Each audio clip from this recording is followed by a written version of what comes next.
Hi, I'm Cynthia Shelton, a commercial real estate practitioner and a CCIM designee. I want to welcome you to your upcoming CI 103 course. The purpose of this video is to introduce you to the key concepts you'll be learning in the course. You're about to meet Blaine Sherman, the CFO of Meditech, a fast-growing medical supply company. In this interview, Blaine and I will explore the many ways Meditech has used its real estate to enhance its corporate goals. Thanks for joining us, Blaine. I really appreciate your time and willingness to help our students get a better grasp of the way a user thinks about real estate. I'm happy to help, Cynthia. I've gotten excellent advice from my CCIM advisors through the years, and I see this as an opportunity to return the favor. Let's get started.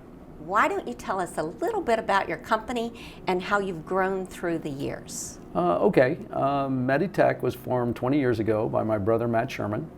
He had worked for a national company, but felt that he could serve his clients more effectively if he had his own company. So he took $15,000 in savings, opened in his garage, and started going to meet with hospital administrators. It was a little slow at first, but then began to get real traction as Matt's commitment to customer service kicked in. I joined the company 15 years ago, just as we were moving into a small warehouse space near the airport. I remember that space. There were just two desks and a little office portion, and you had to demo the equipment, as I recall, out in the warehouse. Right, and that's where the real estate issues really began. It wasn't long until we needed additional space for conferences, demonstrations, and expanding our workforce just beyond our warehouse space. So that's when we first employed a CCIM advisor to help us clarify our needs, find and compare alternative space that would meet our needs for our business. So how did you make that choice? Well, we combined two analyses. First, our CCIM advisor helped us define the financial metric that we would use to evaluate the three different locations that met our needs. We decided that we would use average annual effective rental rate as our metric to compare all three proposals.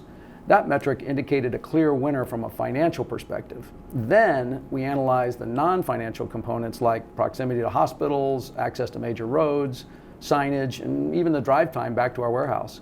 We evaluated those qualitative factors and compared them to our quantitative results and ended up choosing a ground floor space at the Promenade. How did that work for you?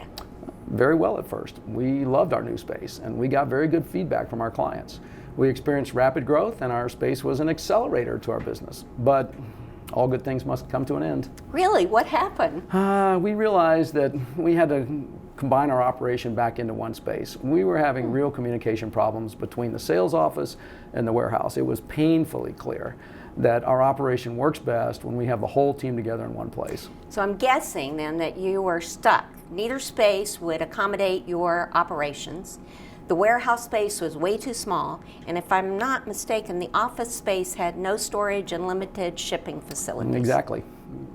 But by this point, the company was doing very well, and as Matt felt that we should own our new space instead of leasing. Although we were willing to consider leasing, we had the money to buy, and we wanted to fully evaluate that option. So what was the plan for the two existing spaces you had? We only had a short remaining lease term left on the warehouse space, and the rent was comparatively low. So we asked the landlord to terminate that lease early. He provided a buyout figure, and our CCIM advisor helped us evaluate and negotiate that offer.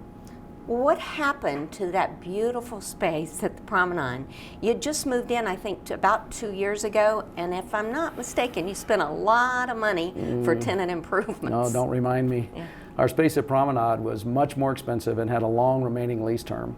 Again, our CCIM advisor helped us evaluate whether we should try to terminate early, although we were afraid that that penalty would be quite high, or try to sublease the space. Fortunately, our contract rent was about 10% below the market rent at that point, and we were able to find a suitable sublease. We're keeping our fingers crossed, but so far, that subtenant has paid the agreed amount of rent to us consistently for over 2 years now. Okay, so let's go back to your search for the new space. What were the driving factors in that situation?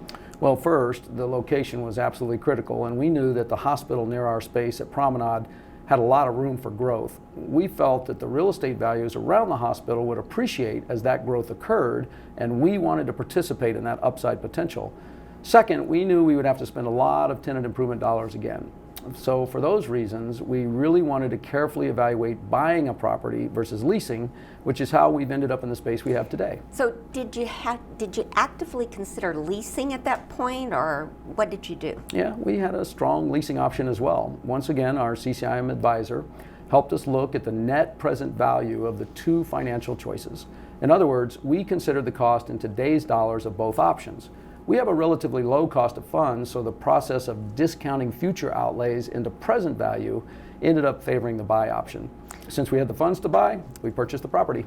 So how has owning the property turned out to be a good decision? Well, we're very pleased. We have the whole team back together again, and we've been able to make some improvements to our space that we wouldn't have been able to control in a lease space, like adding super high-speed internet capability. But Cynthia, just so you know, we don't own the property anymore. What? What happened? Are you moving out? No, quite the contrary. About 6 months ago, we sold the property to a local investor for more than $10 million.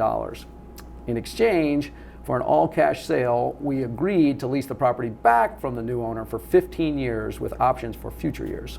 Wow.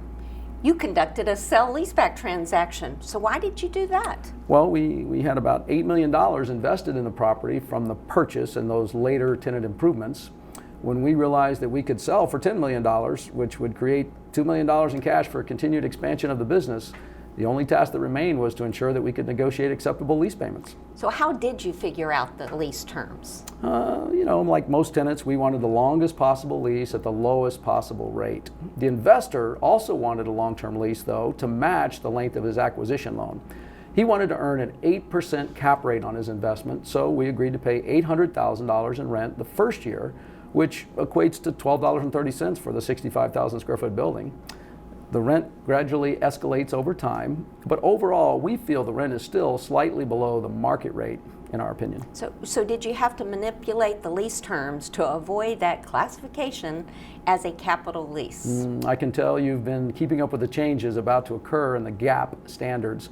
Years ago, when we realized that we might succeed as a company, we adopted the Generally Accepted Accounting Principles, GAAP, as the basis of our accounting system. So yes, we evaluated the terms of the lease we were offered in the sale-leaseback transaction in light of their potential impact on our balance sheet. So have the GAAP accounting standards been painful for you and the company to implement? Not really. There's so much industry education around these standards that we've been pretty sure-footed about their application.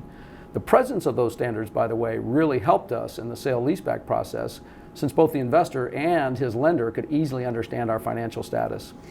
Amazing. You think about this. What a story. You've moved 3 times in 15 years. You've evolved from leasing to owning, back to leasing, and your real estate has become an integral part of your business operations. And yet, you've used it for both your operations and financial engineering.